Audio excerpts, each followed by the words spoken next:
Welcome to the English Vault, your place to unlock your English through the power of stories. Today, we have the story of a man who spent 27 years in prison, walked out with no hate in his heart, and changed the future of a nation. Chapter 1. The Boy Who Saw Two Worlds.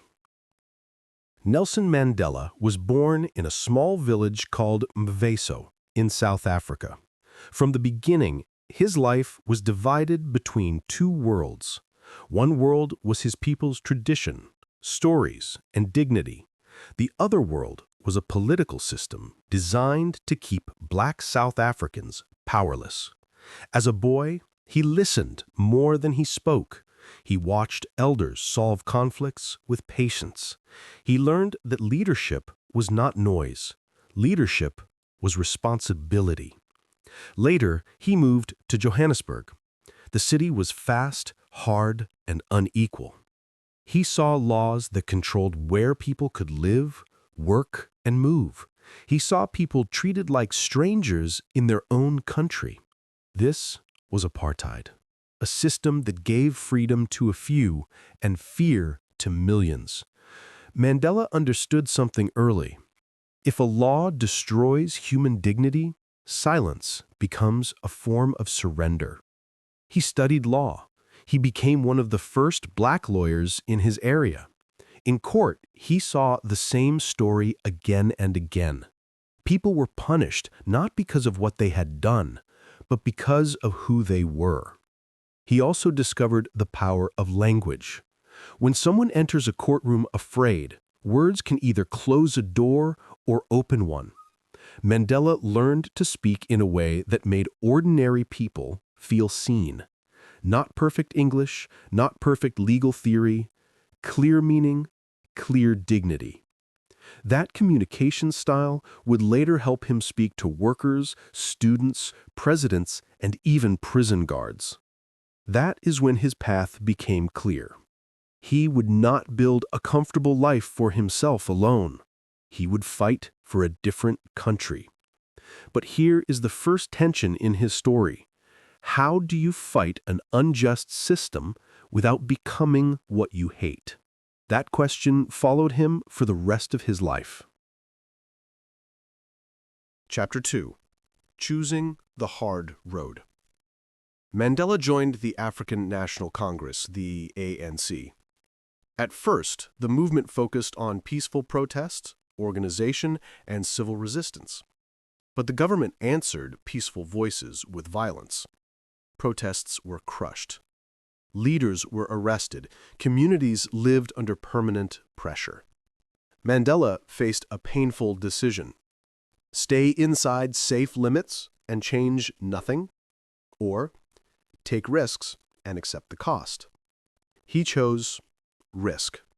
Not because he loved conflict, but because he believed passivity was helping oppression survive. The government called him a criminal. Many people called him dangerous. But to those with no voice, he became a symbol of courage. For people watching from the outside, that courage became a signal of possibility. Mandela did not wait to feel fully ready. He acted while conditions were uncertain. He learned in motion. That is also how fluency grows. Not by waiting for perfect confidence, by stepping into difficult conversations and improving inside them. In 1964, during the Rivonia trial, Mandela gave words that still move the world. He said he had fought against white domination and he had fought against black domination. He said he believed in a democratic and free society where all people lived together with equal opportunities.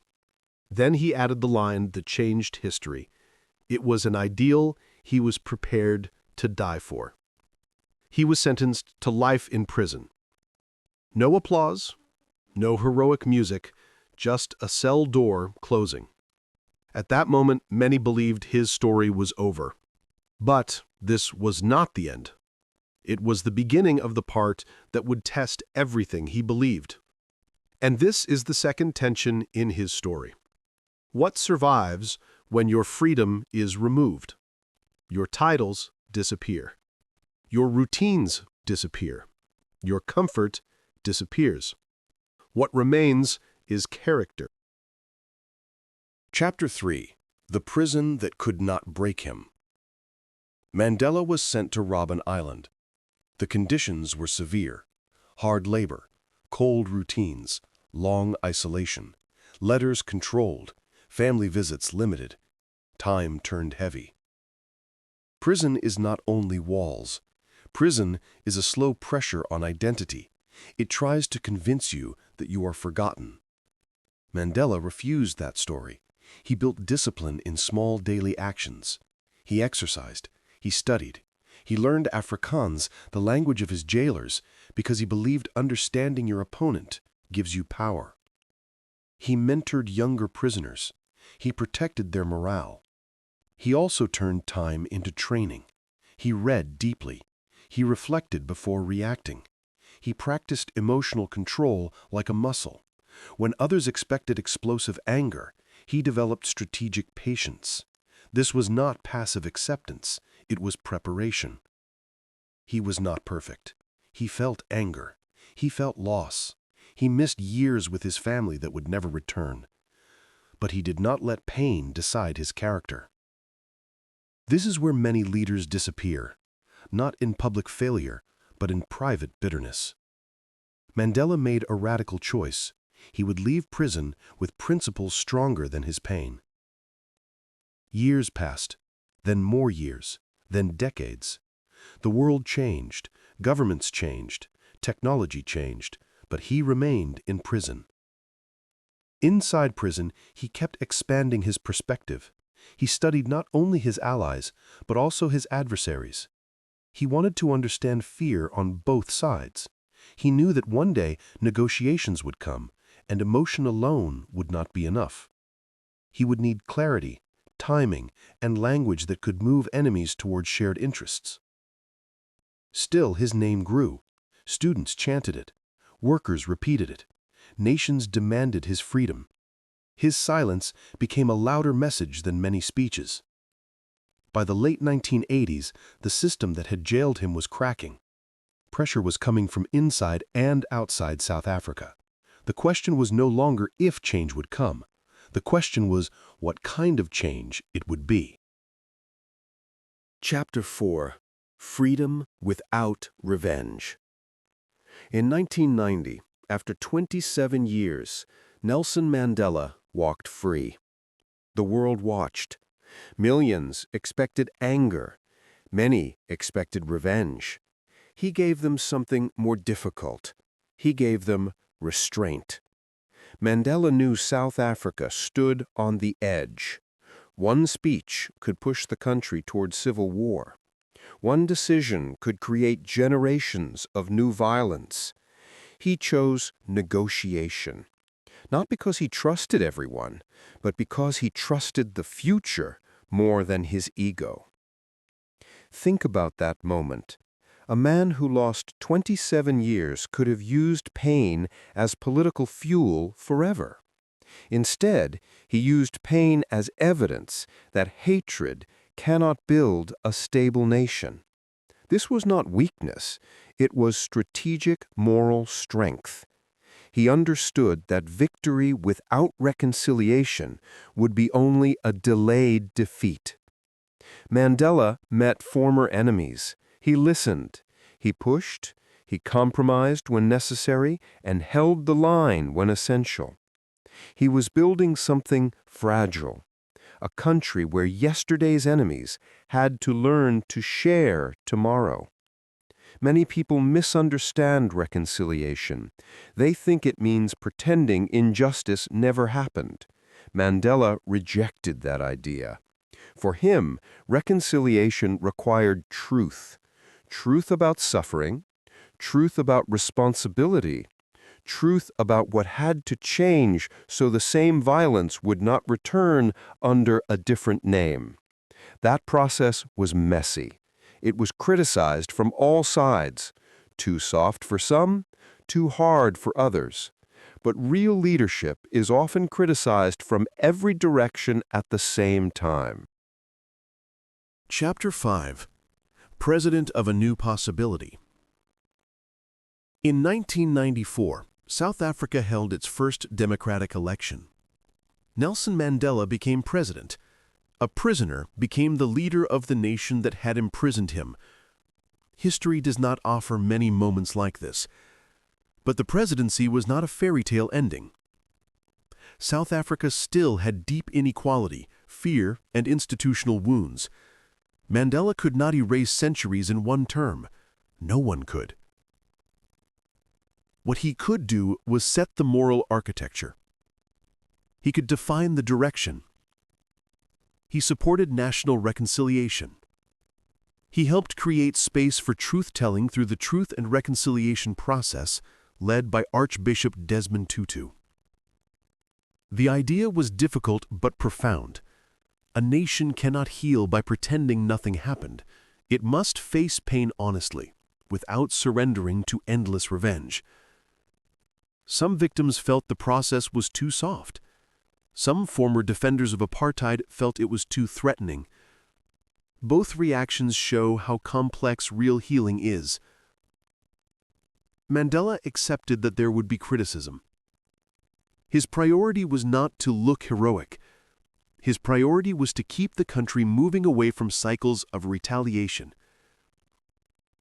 Mandela also understood symbolic leadership. During the 1995 Rugby World Cup, he wore the national team's jersey, a symbol once linked mainly to white South Africans. With one gesture, he told the country, "This nation belongs to all of us now." This moment mattered because symbols shape emotion, and emotion shapes behavior. Laws can change institutions. Symbols can change who people believe they are. Mandela used both. That combination made his leadership unusually effective.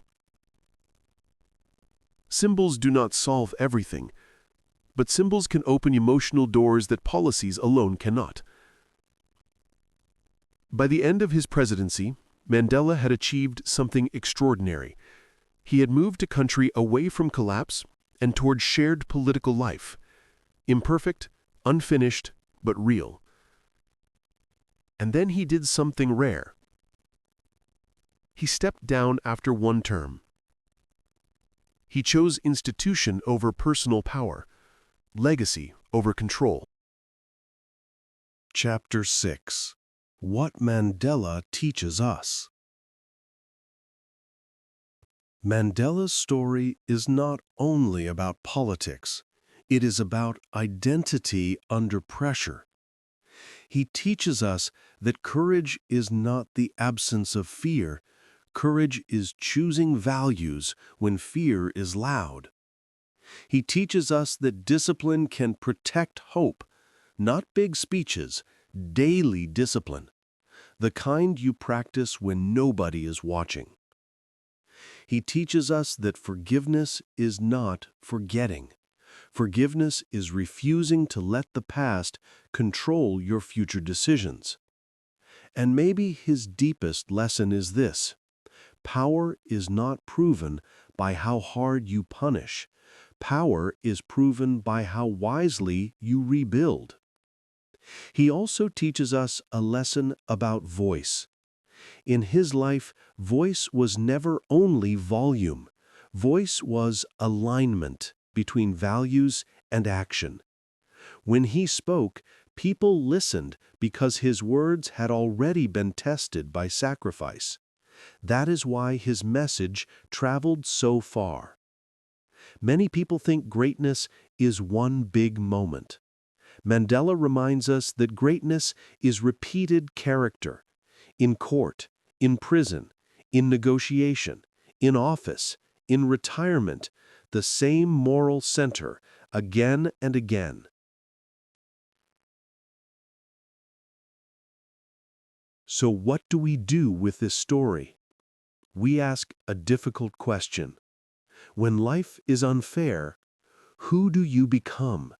A mirror of the damage, or a builder of something better?